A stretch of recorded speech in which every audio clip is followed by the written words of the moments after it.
Control 39-1. 39-1, go ahead. Can you show me out at City Hall presenting the 2014 annual report? 10-4, 39-1. We'll show you out at 200 South Main Street, City of Evart.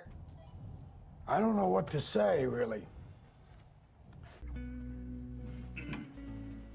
You know, when you get old in life, things get taken from you. I mean, that's part of life. But you only learn that when you start losing stuff. You find out life's this game of inches. The margin for error is so small. I mean, 1/2 a step too late or too early, and you don't quite make it. 1/2 second too slow, too fast, you don't quite catch it. The inches we need are everywhere around us. They're in every break of the game, every minute, every second.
I get asked all the time why I wanted to become a police officer.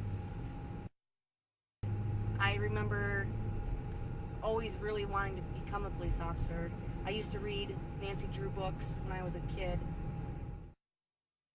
When I told my dad that I wanted to become a police officer and I was going to enter into the police academy, he told me that I was going to raise his blood pressure and he wouldn't be able to sleep at night.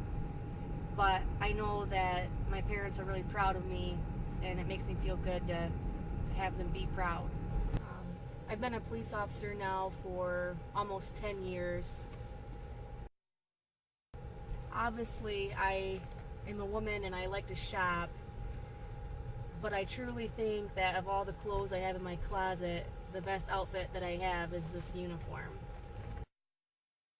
While we are here today, somewhere in this county, oh my God, we know for a fact somewhere in this state and somewhere in this country, there is someone wearing a uniform or wearing plain clothes. They're stopping a car, they're searching a house, they're driving up a driveway, and their antenna is up, and they're saying to themselves, something just doesn't feel right. This is not some regular call. And you know what they are, folks? They're afraid. That's the law enforcement elephant in the room.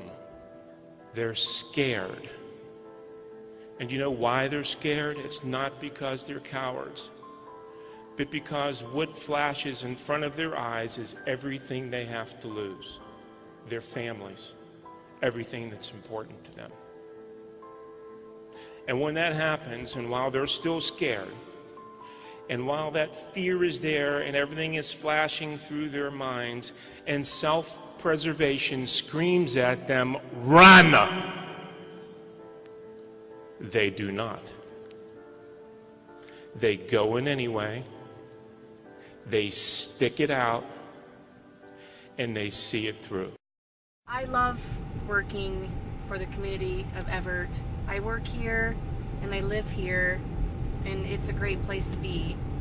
My sergeant, John Beam, and I went to the same recruit school together. We were recruits together at the academy at Ferris State, and we ended up working together, and he's my sergeant and also the department's K-9 officer. So that's something that think is really cool. I think that the year of 2014 was difficult for our profession. On a local level here, we struggled with budget cuts, we experienced layoffs, we lost a full-time officer back in May that we've never replaced. You know, you get through it, you do the best that you can. There was a lot going on all over, specifically Ferguson and New York, and even on a local level, we had our struggles. There's a saying in law enforcement that when something is wrong or something happens to one of us, it's felt by all of us. When you have your struggles as a department and you lose your manpower, it really makes it tough on a department, because when you start losing your officers, you lose the most valuable asset that your organization has.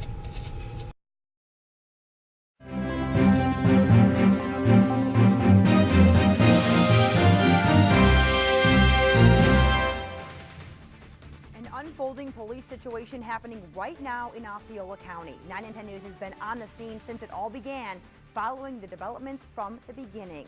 The situation started around 3 o'clock this afternoon. Now, according to our crew at the scene, it appears to revolve around a home in the south part of Evart. 9 and 10's Eric Lloyd is there live with what we know right now. Hi, Eric. Good evening, Michelle. Yes, I am right outside the Evart City Hall Depot, which is the makeshift command center tonight. We do not know a whole lot of what's going on. We're waiting on the Evart police chief to make her way back from Lansing to give us some more information. But we do know that this whole situation is centering around a home on the south side of town at about Oak Street and 10th Street.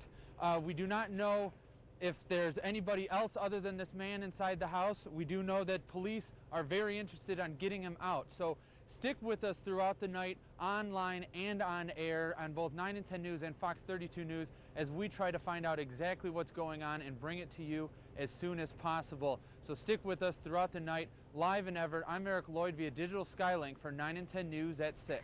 2 jobs gone in one Osceola County community and a third in jeopardy. The city of Evart police officer and a public works employee were the first to go because of budget strains. The city manager decided layoffs were necessary about 2 weeks ago, but when the 2 employees found out, they voluntarily resigned, hoping more jobs won't be eliminated. Still, another DPW employee could be laid off in the next couple of weeks.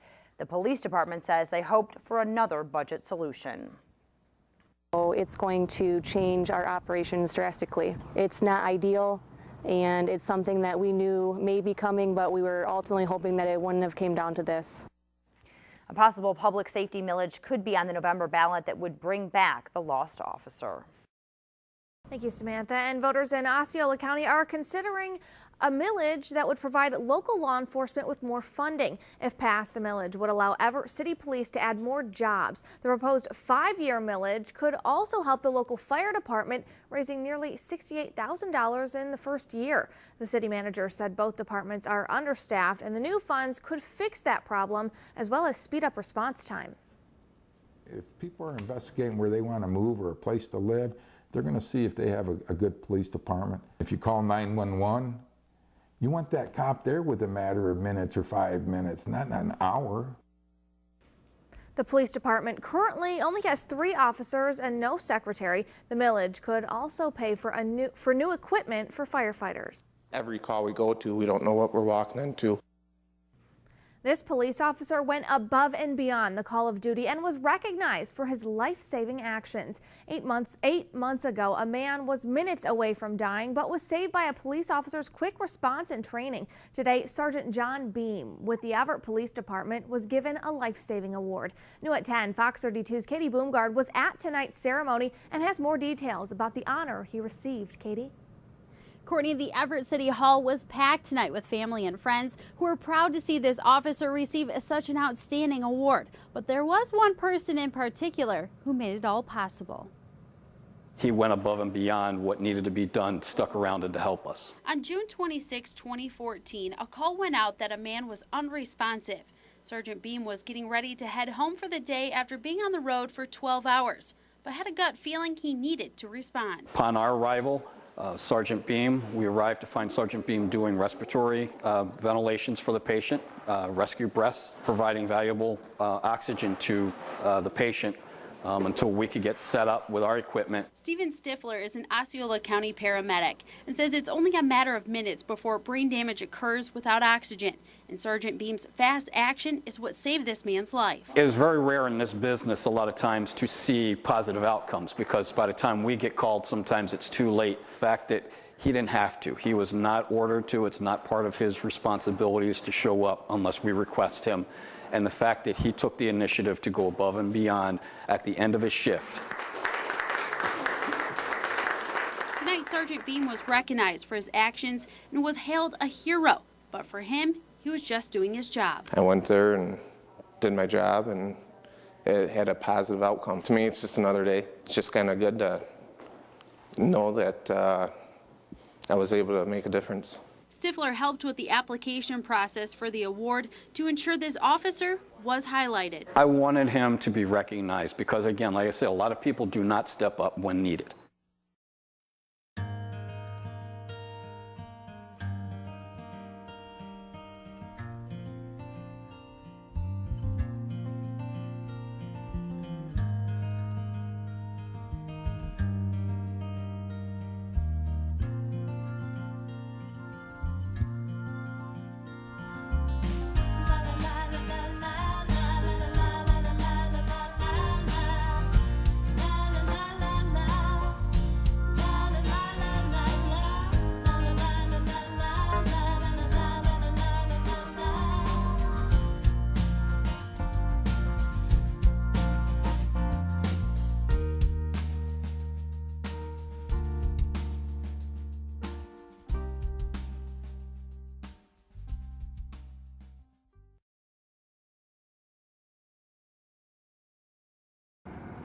Prior to working here, I spent a year and a half working for the Mackinac Island Police Department.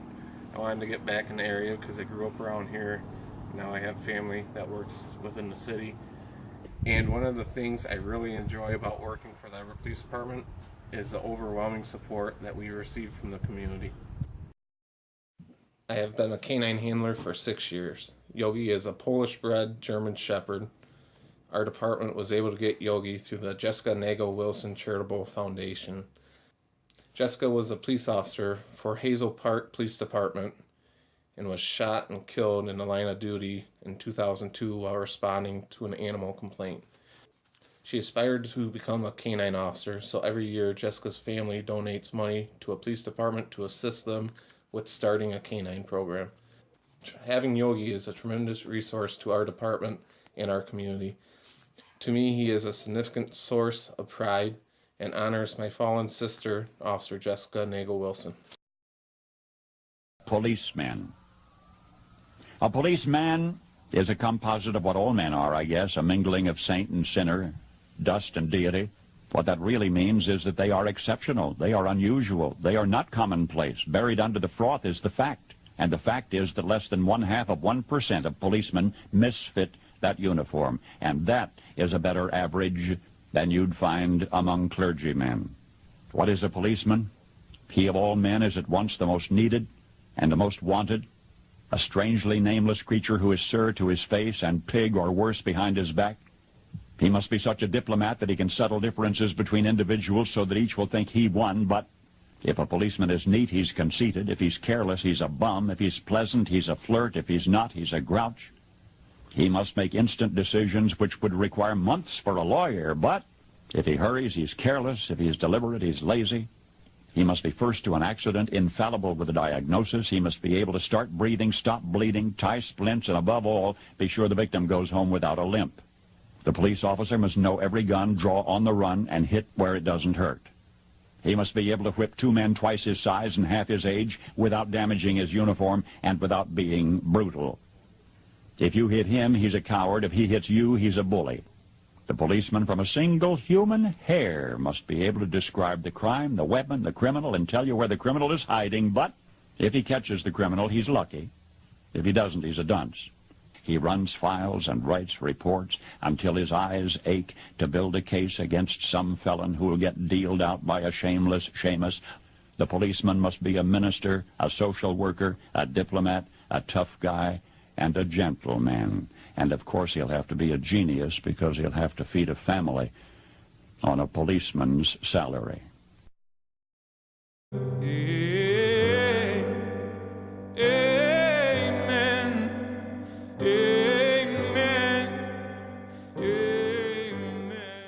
Central 39-1.